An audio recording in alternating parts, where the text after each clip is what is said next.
کردی عزیز. من برای خاله جان رسمی لالای سرخ تحفه کردنی بودم. تو باشی با بالایش رنگی کبود را ریزاندی. حاضر همش رو با خاله جانم میگویم. لالا جان آخر من نمیخواستم. گریه نکن. سلام عزیز. سلام خاله جان. سلام لالا جان. سلام خاله جان. سلام тамошобинони ҳамешагии мо. лола ҷон, ба ту чӣ шуд? Чаро гирья мекунӣ? خاله جان های؟ من رسمی لالای سرخ تصویر کرده بودم. عزیز باشد با بالایش رنگی کبوت را ریزاند و رسمم را ویران کرد. گریه نکن лола ҷон, гирья накун. азиз, магар ранҷондани лола кори хуб буд? маро бубахш лола, аз дастам нохост афтид.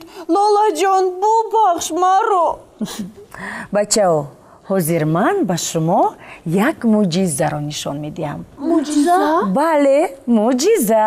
шумо тайёр ҳастед ки ӯро бубинед? тайёр خاله جان. дар табиат имрӯзҳо ба ғайр аз лолаи сурх боз лолаи зард, сафед, кабуд, бунавш ва ҳатто сиёҳ ҳам вомехӯрад. сиёҳ? бале, сиёҳ. ой. ҳозир дар расми кашидаи лолаҷон ранги сурху кабуд омехта шудааст ва ҳозир мо мебинем ки он чӣ гуна ранг пайдо мекунад. биёед. шумо розӣ ҳастед? розӣ. кани хола ҷон. ана ҳозир. хуб, чӣ гуна ранг пайдо шуд? яъне ранги кабуту сурхро омехта кардед, ранги бунафш ҳосил шуд? бале, ранги бунафш ҳосил шуд. ой, чӣ хел аҷоиб.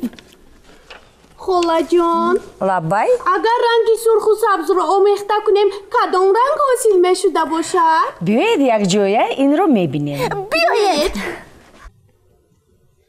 ана хуб, кани кӣ мегӯяд чӣ гуна ранг ҳосил шуд? во, ранги ҷигарӣ. офарин азизҷон, дуруст гуфтӣ, ранги ҷигарӣ. акнун ҳозир бошад бачаҳо, мо ранги сурху сафедро бо ҳам омехта мекунем ва мебинем ки чӣ гуна ранг пайдо мешавад. биёед. ой. ана чӣ гуна ранг пайдо шуд? رنگی گلابی. офарин лолаҷон, ранги гулобӣ. аз сабабе ки варақи мо сафед аст ва ранги сафед ноаён аст, аз ин сабаб ранги гулобӣ пайдо шуд. ана дидед бачаҳои азиз, чӣ гуна бо рангҳои гуногун мӯъҷиза офаридан мумкин аст. تشکر با تو عزیز جان. اگر تو نمی بودی رنگ رو نمی ریزوندی ما در باره چطور آمیخته کردن رنگ ها نمی دانستیم. лола ҷон, ба фикрам аз ту расоми хуб мебарояд. ҳаминтавр не хола ҷон? албатта ки расоми хуб мебарояд. خاله جان این برای شما. من آرزو دارم که رسامی خوب شوم و رسم های بهترین تصویر کرده با دوستانم تحفه کنم. تشکر. با تو نیز عزیز جان. вай, ташаккур. акнун вақти хондани китоби навбатӣ расид. биёед. имрӯз мо китоби орзуи озодхон валиевро мехонем. рассоми ин китоб худи ҳунарманд озодхон аст. китоб дар бораи орзуи писарак бо номи Насим нақл мекунад. азизҷон, лаббай. мо орзуи лоларо фаҳмидем. шояд ту ҳам ягон орзу дошта бошӣ? бале, ман орзу дорам ки варзишгар шавам. агар падарам ба ман як велосипеди нав тӯҳфа мекард, ман ба ӯ машқ мекардам ва дар мусобиқаи велосипедронӣ иштирок карда чемпион мешудам. офарин азизҷон, офарин. агар шумо бисёр саъю кӯшиш кунед, ҳатман ба орзуҳоятон мерасед. биёед акнун китобро мехонем ва мефаҳмем ки чӣ гуна Насим ба орзуҳояш расид. биёед. Насим дар дил орзуҳои зиёд дорад. масалан, мисли оҳу дар сари қуллаҳо давидан аз орзуҳои ширини Насим аст. баъзан ӯ мисли уқоб дар осмони софу беканор парвоз кардан мехоҳад, зеро аз баландӣ ба поён назар афкандан ба вай хуш меояд. боре Насим хост ки сарнишини чархбол бошад ва ғурғуркунон болои деҳаро давр занаду давр занад. сипас дар марғзори канори деҳа нишаста ҷураҳояшро бо худ бигирад ва боз боло бипарад. албатта Насим медонад ки ба уқобу оҳу табдил намеёбад, аммо баъзан дар хобаш ба мурод мерасад. масалан, дишаб вай як хоби аҷиб дид. хоб дид ки ҳамроҳи рафиқонаш дар чархбол парвоз мекунад. сарнишин аст ӯ. ғурғуркунон аз болои шаҳру деҳаҳои Тоҷикистон мегузарад. бачаҳо ӯро дида шодӣ мекунанд, даст меафшонанд. вақте чашм кушод, ғамгин шуд ки хоб дидааст. албатта барои сарнишини чархбол шудан бояд мактаби ҳавопаймоиро хатм кард. Насим роҳу усули расидан ба орзуҳояшро ёфт. шояд шумо гумон кунед ки мисли қаҳрамони афсонаҳо чӯбаки сеҳрангез пайдо кард. яъне чӯбакро ба остинаш соиш диҳад, ҳар орзуяш амалӣ мешавад. не, наёфтед. бачаҳо, ба фикри шумо Насим кадом роҳро барои орзуҳояш интихоб карда метавонад? ба фикри ман Насим орзуҳояшро тағйир медиҳад. агар шумо дар ҷои Насиме будед, чӣ кор мекардед? агар ман дар ҷои Насиме будам, аз чӯбчаи сернок истифода мебурдам.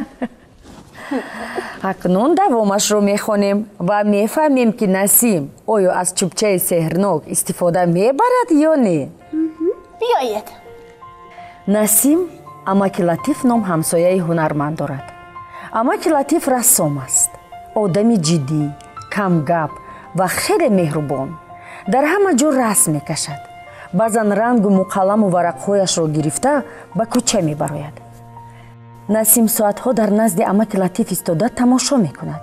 ин марди гулдаст коғази сабсафедро дар як соат гӯё зинда мекунад.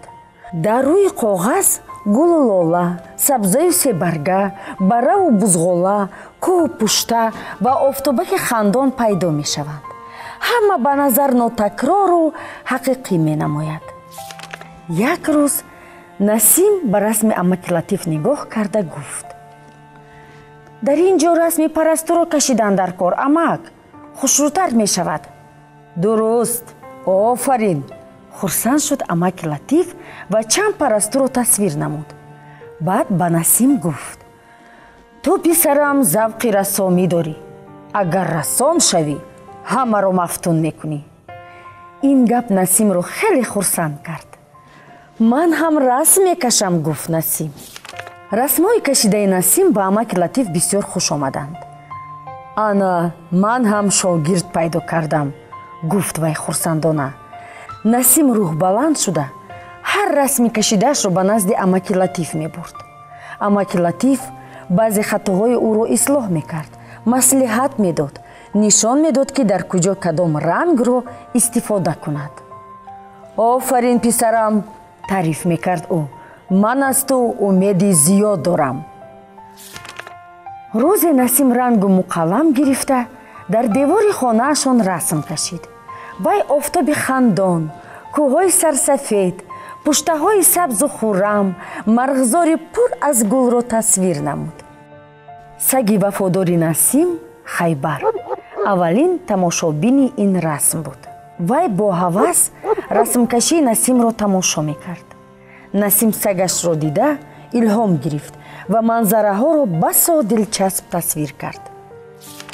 ногоҳ дарвозаи ҳавлӣ боз шуд ва ҳасан даромад. ҳасан бародари калонии Насим аст. вай ки деворро дуруст пеш оҳак молида сафед карда буд, дар ҷояш шах шуд. бачаҳо, ҳасан барои чӣ дар ҷояш шах шуд? ба фикрам расми тасвиркардаи додарчааш ба ӯ писанд омад. аз шодӣ ва ҳайрат дар ҷояш шах шуд. ба фикри шумо Ҳасан ба Насим чӣ мегӯяд? мегӯяд ки чӣ хел расми зебо тасвир кардаӣ, биё онро якҷоя ранг мекунем. ҳозир мо мефаҳмем ки бародараш Ҳасан ба Насим чӣ мегӯяд. биёед. ту чӣ кор кардӣ? пурсид ӯ норозӣ аз Насим. расм кашидам, ҷавоб дод Насим. ҳа, расм кашидааст, ғурунгоз зад Ҳасан. деворро расво кардӣ. ҳасан деворро дубора сафед кард. Насим дуртар рафта гирья кард. зураш намерасид ки чуткаро аз дасти Ҳасан бигирад. лола, ин кори хуб набуд. бори дигар маро бубахш. бахшидам азизҷон. ин лаҳза аз ошхона модар баромад. чаро гирья мекунӣ? пурсид ӯ. Насим ҷавоб надод ва бо алам ба тарафи Ҳасан нигоҳ кард. модар ҳамаашро фаҳмид. кори хуб накардӣ Ҳасан, гуфт вай. Насимҷон манзараи зебо кашида истода буд. девор бояд сафед бошад, модарҷон, ба оҳанги қатъӣ гуфт Ҳасан. модар ба Насим гуфт. писарам, гирья накун. пагоҳ туро ба ҷое мебарам ки озодона расм мекашӣ. ба фикри шумо модар Насимро ба куҷо мебарад? шояд ба назди амаки Латиф ба шогирдӣ барад. хуб, давомашро мехонем. мехонем. рӯзи дигар модар Насимро ба маҳфили рассомони ҷавони шаҳр бурд. дӯсти вафодораш Хайбар ҳамроҳи Насим буд. вай гӯё пешомади хуберо пай бурда буд ки дум ҷунбонида хурсандӣ мекард. Насим дар маҳфили рассомони ҷавон аз устодони пуртаҷриба нозукиҳои ҳунари рассомиро омӯхт.